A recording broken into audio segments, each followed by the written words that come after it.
Welcome to Learn Stuff with Dittman. Last weekend, I hosted 10 panels in 1 hour at First Squared in Milwaukee.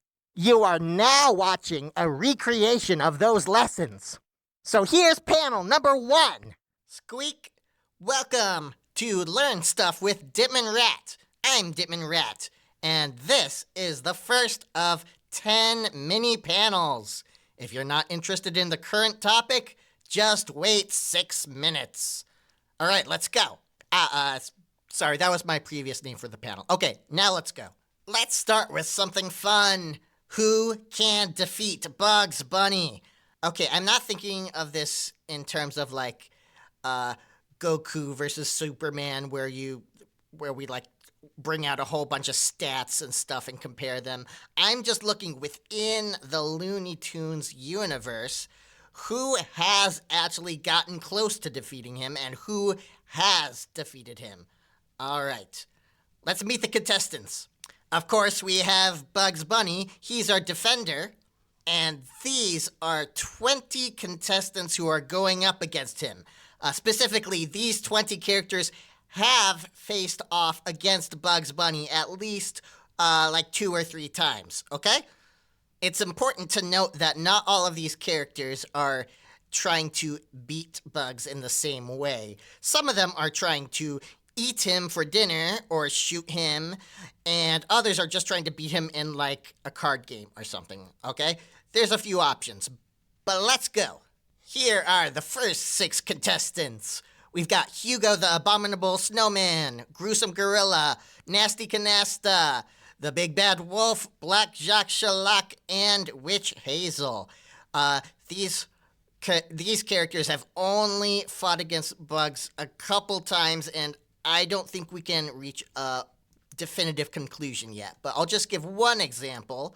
Nasty Canasta, his first couple tunes, he was pitted against Daffy Duck and Porky Pig, and he was quite a formidable foe. But later on, when he was pitted against Bugs Bunny, suddenly Bugs had the upper hand, and Nasty Canasta didn't really seem to know what he was doing. Was he just having a bad day, or is just the simple presence of Bugs Bunny enough to put everyone on a bad game? Who knows? Let's continue. No chance. This is Pete Puma and Beaky Buzzard. They have the lowest IQs in the Looney Tune franchise, and really the argument stops there. All right? They've got no chance. Let's continue. Here are 2 duos. The left one is Gossamer and Dr. Frankenbeans. Dr. Frankenbeans does have, he is pretty smart, and he does have a very powerful monster on his side, but through the few times, this is another thing, neither of these duos have met Bugs too many times, but during the few times that they have faced off against Bugs, they have not succeeded yet. Maybe after some repeated attempts, they'll figure out some better tactics. Then on the right is Rocky and Muggsy. Again, Rocky is much smarter than Muggsy, who is the big brute. They're in a very similar situation as the other 2. All right. These 2, you definitely wouldn't think either of them could defeat Bugs based on how often he completely thrashes them. But that's the key. How often? Both of these, that's Elmer Fudd on the left and Yosemite Sam on the right, both of them have faced off against Bugs many, many, many times, which means occasionally they are going to get lucky. In a Looney Tunes cartoon, Elmer Fudd actually got Bugs into a cooking pot, all right, and started cooking. So that is pretty much getting to third base, right? And Yosemite Sam has similarly got Bugs on the ropes a few times. But I want to make it clear that this is probably only because the sheer amount of times they have faced off against Bugs. All right, and it has nothing to do with their actual competence. Next up, we have 3 dangerous tunes. All right, Taz is very, very destructive, And Bugs, when he faces off against him, usually you can tell he's kind of at his wit's end. He's always won so far, but it can get close. Going to the other side, Wile E. Coyote, there are a few early shorts where Wile E. is pit up against Bugs instead of Roadrunner. In these, he is a super genius who talks, and he definitely gets closer than you think to defeating him, but Bugs tends to have the upper hand.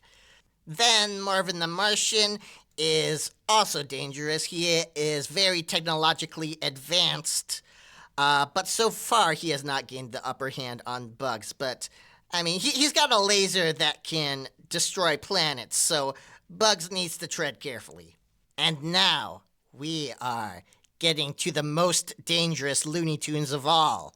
These two powerhouses have only faced off against Bugs a couple times, but every time they have won. That's the gremlin from the Kremlin on the left, who ruined Bugs' day when he was trying to fly a plane in World War II, and Cecil Turtle on the right, who all he was doing was challenging Bugs to a foot race, and yet every time that has happened, Cecil has been the victor. So, there's only one more character to talk about, and it's a surprising one. Here's the big upset. It's Daffy Duck. Yes, Daffy has defeated Bugs Bunny. Technically on a couple occasions, but I am going to highlight just one.